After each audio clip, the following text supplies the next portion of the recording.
નમસ્કાર, આપ જોઈ રહ્યા છો નેશન પ્લસ ન્યૂઝ. હું છું આપની સાથે હેતલ ભગત.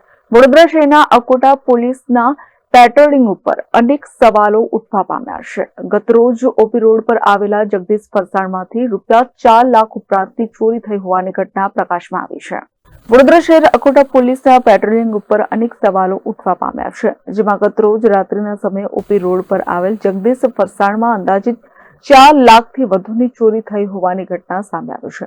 જેમાં રાત્રિ દરમિયાન વિસ્તારના અનેક જગ્યાઓમાં પોલીસ વાહન ચાલકોને રોકીને તપાસ કરતી હોય છે. સાથે મધ્યરાત્રિના સમયે ખુલ્લા રહેતા લારી ગલ્લાઓને પોલીસ બંધ કરાવતી હોય છે. ત્યારે દરેક ક્રાઇમને રોકવા માટે પોલીસ રાત્રિના સમયે છેલ્લા કેટલાક દિવસથી સઘન ચેકિંગ પણ હાથ ધરી રહી છે. તેમ છતાં ચોરે રાત્રિના સમયે ચાલુ રોડ ઉપર આવેલી જગદીશ ફરસાણમાં રાખેલા ₹4 લાખ લૂંટીને ફરાર થઈ ગઈ છે.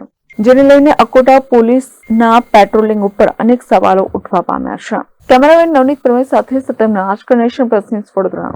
સમાચારોના સતત અપડેટ મેળવવા માટે અમારી નેશન પ્લસ ન્યૂઝની યુટ્યુબ ચેનલને સબસ્ક્રાઇબ કરો, બેલ આઇકન દબાવો અને જોડાયેલા રહો ફેસબુક, ઇન્સ્ટાગ્રામ અને ટ્વિટર પર.